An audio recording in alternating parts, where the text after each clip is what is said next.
Oh, I told you guys I was reviewing every episode. You thought I was playing?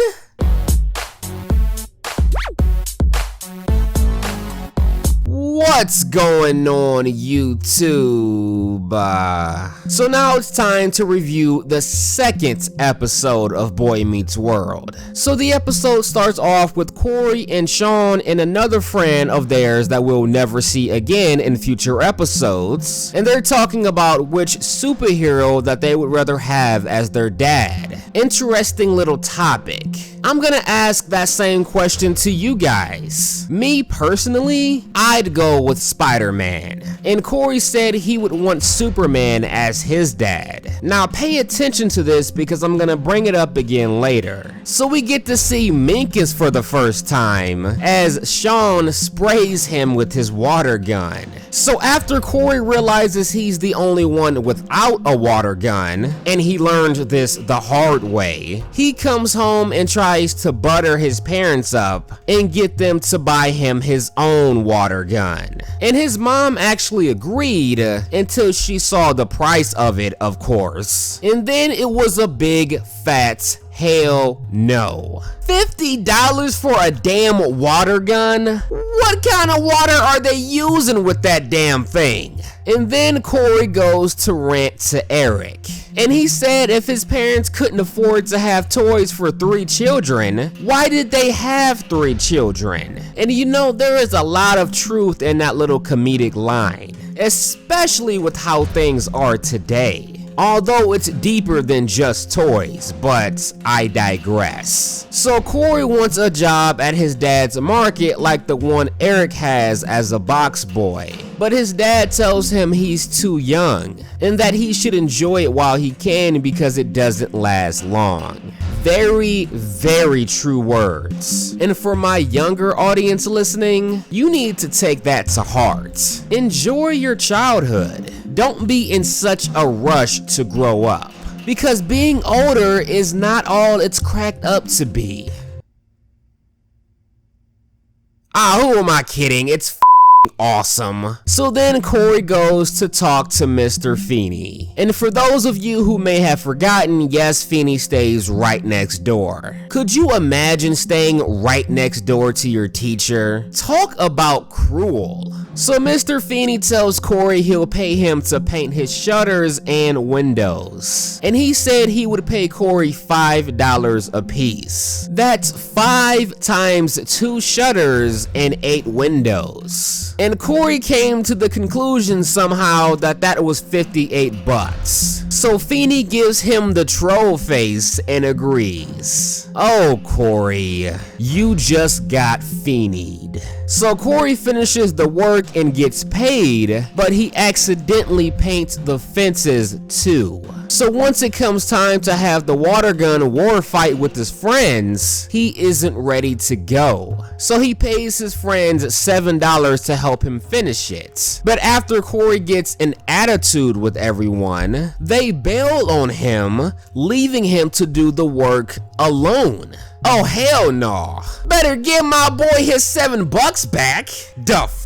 So then Corey gets sassy at Feeny and says he sold Feeny his childhood for 58 bucks. And that made me laugh so hard. None of the jokes on this show feel forced or cheesy. It's just natural and hilarious. So Feeny says his father used to work him to sun up until sun down.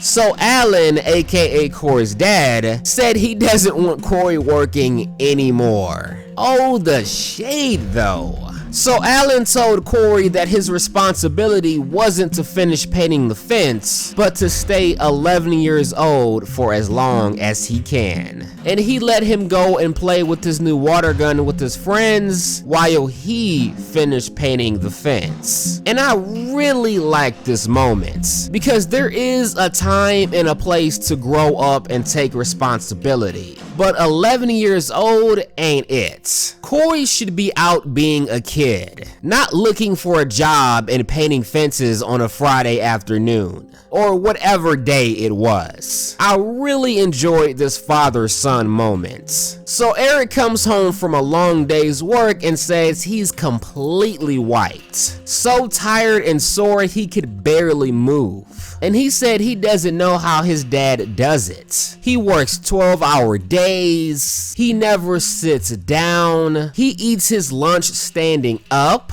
he never takes a break, almost as if he wasn't human, almost as if he was Superman. And that's what Corey called Alan. Alan is his Superman. And I really loved this moment as well, because it points out the importance of the working father and how much respect should be shown for fathers that do what Alan does. He makes it look easy most of the time, but it's anything but. Shout out to all the great fathers out there. Keep being awesome. So Corey calls his dad out at the dinner table for stealing all of the work, and he pulls out his water gun and sprays Alan. And at first his dad gets agitated, but that was before that he saw that Corey traded in his big water gun for two smaller ones, one for him and one for his dad. How cool is that? And Corey says that he knows that Alan said that you only get to be a kid once, but he thought it would be cool and okay if he came back to visit. And yet another very heartwarming and important moment, because it shows that just because you're an adult or older now, that doesn't mean you can't let loose every once in a while and channel your inner child,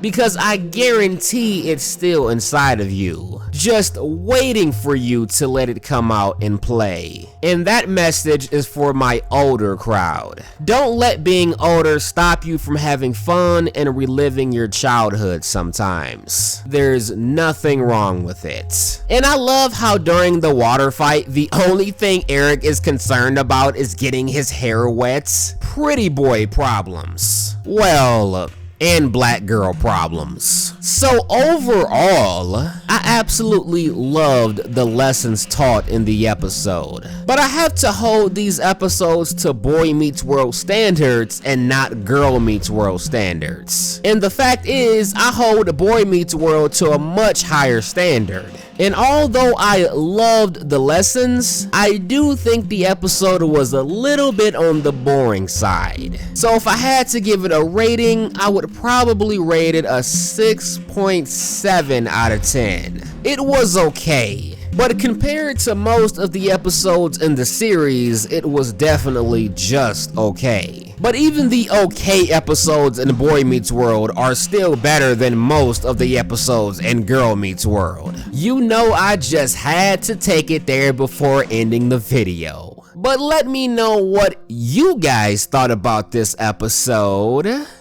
in the comment section below.